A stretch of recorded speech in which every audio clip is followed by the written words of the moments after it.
Hi, welcome to Virginia Time Travel, your portal to the Commonwealth's past, present, and future. Our guests today, Susan Hellman and Maddie McCoy, are historians who have been doing research into a fascinating topic, the growth and expansion of free African American communities before the Civil War. It's a fascinating topic. Welcome to the show. Thank you. Thanks for having us. Well, before we get into the real pith and marrow here, maybe you can tell us a little bit about your background. Susan? I am a historic house museum director and an architectural historian. So I have over 20 years of experience in historic preservation, research, local history, and that sort of thing. I also grew up in the area of the county where this took place, so I have a lot of ties to these communities. Matt? I'm Maddie. I'm a historic preservationist. I'm also the creator of the Slavery Inventory Database, which I created in 2005, which is essentially, I collect and interpret historical data in order to identify enslaved individuals in Fairfax County.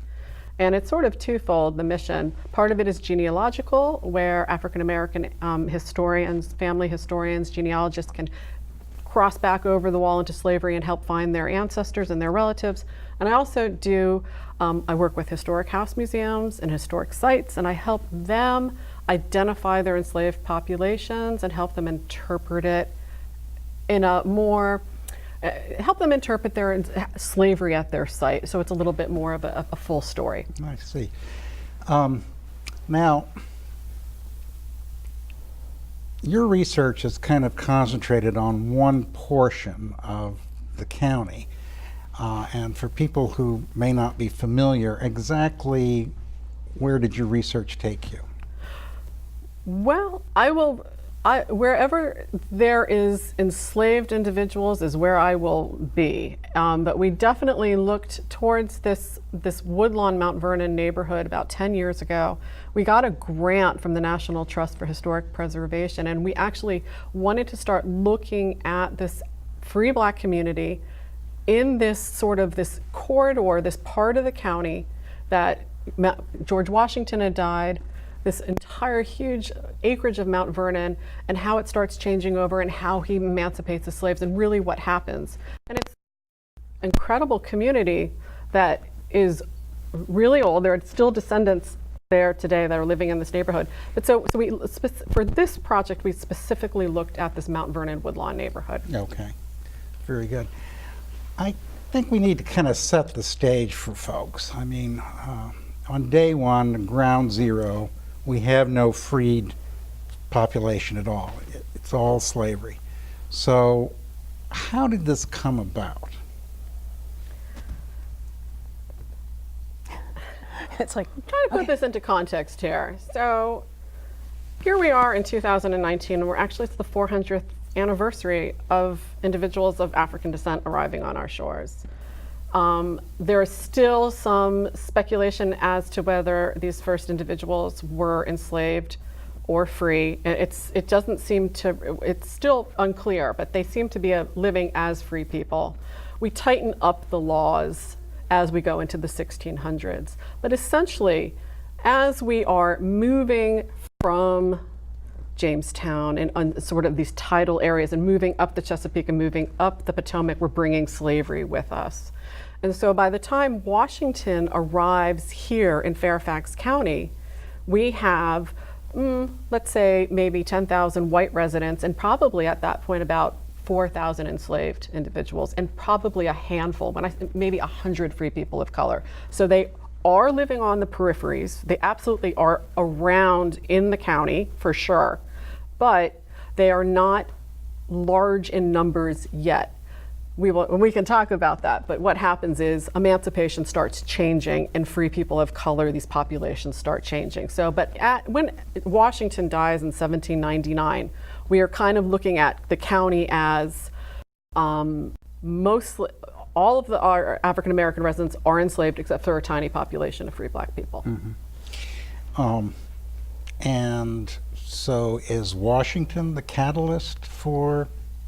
He definitely, and this is kind of interesting, and Susan and I talk about this a lot because we talk about Washington and how there's this myth around this man, and how, and he was a very accomplished individual, there's no doubt. He's our first president, he is the father of our country, but when it comes to slavery, we sort of have this issue with him because he decided to emancipate his slaves, but he decided to do it after he died. He literally kicked the can down the road. He was not going to deal with that in his lifetime. And so he sets up this provision for his slaves, about 130 individuals, to be freed after Martha dies. And Martha goes ahead and frees them in 1800 anyway. But we kind of have been looking at this and kind of what, you know, but there is this mass emancipation. All of these people are all of a sudden in the county. Some leave, some stay, but then you have this community all of a sudden that is living free. And so other people do start emancipating their slaves because of Washington. So there is a catalyst, absolutely. Certainly from Martha's point of view, there was an element of self-interest. Sure, Yes, sure. I don't, there was. Yes. I understand she was a little concerned that somebody might. She was Yes. concerned for her safety. Yeah. Yes. She was. She was. Yes.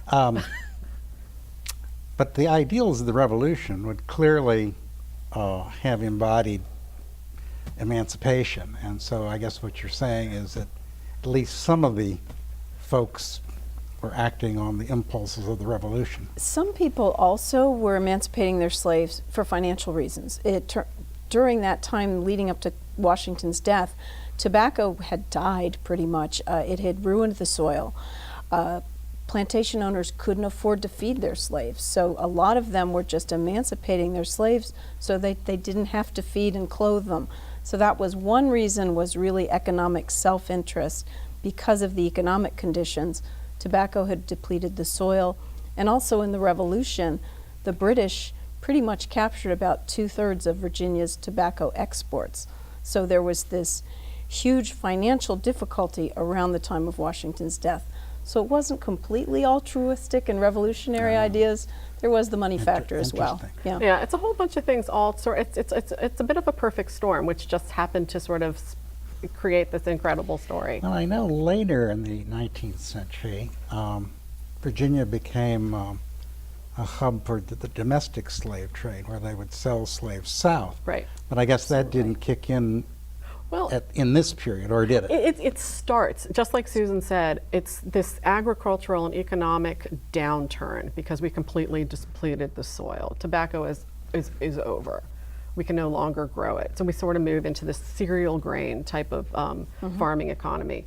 And so through natural increase, and we're still importing enslaved individuals, well, not that late, but in about 1800, we get to this time period where we definitely have, like Susan said, surplus individuals. And so soon, about the late 18 teens, early 1820s, is when Alexandria really starts rising in this internal slave trade, and is actually the capital of the internal slave trade all throughout the 1830s. Thousands and thousands of individuals, enslaved individuals, passed through Alexandria, either onto boats to the south or through Alexandria and out Braddock Road and Coffles to the south. Mm-hmm. Now, so you have all of Washington's former slaves have now been emancipated. Where did they go? What becomes of them? Were they given land? Did they have skills that they could sell? They definitely were a very skilled workforce, for sure, because Washington is providing everything at Mount Vernon through enslaved labor. I mean, it's an entire industry is going on. Anything you need is being produced there, besides things like glass and some very nice garments and things. But everything that is needed is being produced there. They're weaving, they're sewing, they're creating, they're growing flax, and they're everything. So what is interesting is that we sort of need to sort of talk a little bit about what happens though at Mount Vernon is when Washington dies, it's not just Washington slaves. There's literally 270, close to 270 enslaved individuals when he dies in 1799. And only half of those slaves are his. The other half belong to Martha through her first husband. And so he has no power over those individuals. So his slaves are emancipated, but Martha's enslaved people are not. So you have this really unusual situation where you have families living together for 40 years. You can't really even imagine what that must have been like. But there's about 123, 125 individuals of Washington's that are emancipated. Where do they go? We don't know entirely, but a lot of them do seem to stay locally. He does not provide land for them, but he does provide sort of for some of the aged and infirm enslaved individuals. There's things that are provided. Mount Vernon, the estate's still taking care of some of these people. Some people will leave, and there are communities that are around this country that have early emancipated Washington slaves in them, up north especially. Some individuals did leave. So Washington dies in 1799, and Martha emancipates all of his slaves within a year of that, or? Yeah, about a year, yeah. So by the end of 1800, they're emancipated. Well, this must have worried some people, because in 1806 there was a law passed. Can you tell us something about that?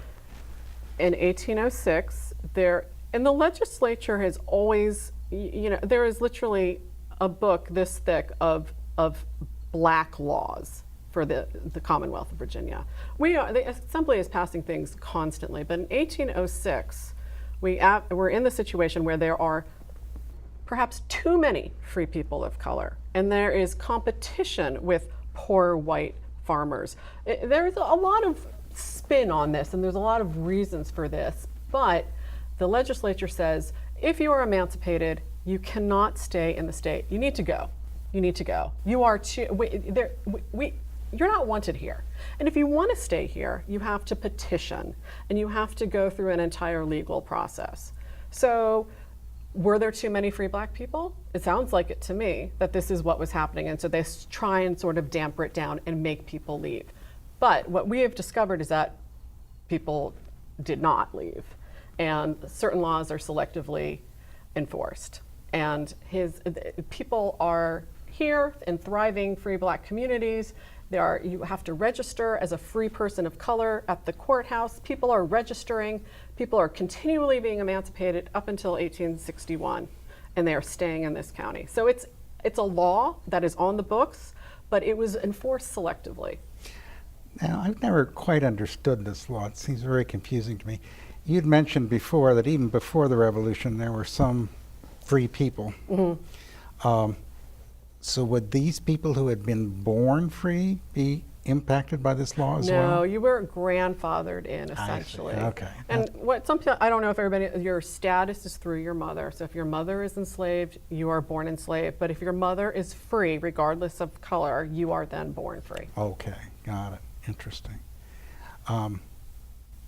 Some people have speculated that Thomas Jefferson never emancipated Sally Heming because of this law. That makes sense. Okay, so there was a place called Freetown. What is Freetown? We wish we knew. We wish we knew. We wish we knew, and that has driven us crazy for years. We want to find Freetown. We know that when they went around and did tax collecting, the enumerator very helpfully identified a community in 1810 known as, and called it Freetown. And then there's a little postscript that says General Washington's Negroes. And so we don't know where it was, because by the time we have those records, they were alphabetized and not actually en route. But we've pretty much figured out through other sort of to triangulate this a bit. We think it was on Union Farm, somewhere between Mount Vernon and Woodlawn, in that direction. So sort of over on that side. I guess we can shoot to a map at this point. Yeah, maybe. For those at home, that's a little hard to understand. But on Union Farm, but we don't know. We don't know, and it has intrigued us, and we will hold on to that until we hopefully figure it out. Well, there was an individual named West Ford who I guess Bushrod Washington, who was George's nephew and the inheritor of Mount Vernon. And Bushrod, who some people think was the father of West Ford, emancipated him and gave him a big chunk of land, which they call Gum Springs. Is that in your research area? It does. Gum Springs is in the area that we look at, but later, like we look at how the Gum Springs community relates to the Woodlawn community. There was a lot of interaction between the people of Gum Springs and the people in the Woodlawn community, but it wasn't part of this initial free black settlement per se. I want to say Gum Springs West Ford is bequeathed that land, I want to say, in the early 1840s. So we're talking a generation after this initial emancipation. Right. And now to add to the mix, we have a sudden influx of northern families. So just getting all the players straight. Right? Yeah. We need scorecards. Yeah. Absolutely. Who is everybody? So who were these northerners who? Well, in the 1840s, there was a lumber firm in Philadelphia called Troth Gillingham, and they imported lumber, or they used lumber to build ships. And they sent out two scouts, Thomas Wright and Lewis Gillingham, to find property to buy. And they came upon Woodlawn, which was 1,959 acres that Lawrence Lewis and Eleanor Custis Lewis owned, and their family was selling it. So this was in 1846. And when the scouts came, besides all of this hardwood timber that was there that was great for their shipbuilding business, there was also this free black community. So these gentlemen, the firm itself, were members of the Society of Friends, otherwise known as Quakers. And so in addition to coming for the timber, they wanted to come to prove to Southerners that you don't need slavery to have successful farming. So they moved down individuals and families from New Jersey, Pennsylvania, even as far as Maine. They came down. Troth Gillingham bought Woodlawn, and then they sold it out in little bits and pieces, 25 acres here, 200 acres there, and they created this colony of like-minded abolitionists who would hire the local free blacks to work their farms, and again, prove to the Southerners that slavery really just was not economically smart.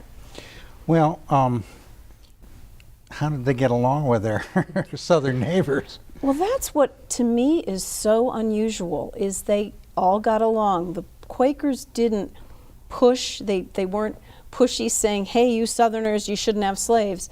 They just, by example, they wanted to prove by example. So they all got along, which always surprises me, the level of civility that they had. And they hired white people to work on their farms as well as the former enslaved individuals. And it just was a remarkably harmonious enclave. It really, that was something I found very surprising, that everyone seemed to get along. Jonathan Roberts, who was one of the Quaker community, he noted later, many, many years later, he told one of his great nieces, I think, that one thing he found surprising was that the wealthy, to-do whites were okay with this settlement, but the lower, the less wealthy, the poor whites were not okay. And I think part of that was because they felt that the Quakers were hiring these African Americans to work their fields instead of the whites. I see. Interesting. And I believe the Quakers also tried to provide education, didn't they? Which was...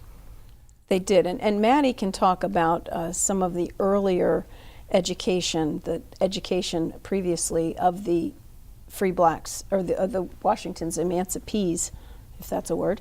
We've made it a word. We've made it a word, whatever. But the Quakers felt very strongly, part of the religion is all about equality for all. Like, for example, they outlawed slavery by individuals in the Quaker. If you were a member of the Society of Friends, you weren't allowed to own a slave after about 1775, which was very early in this country.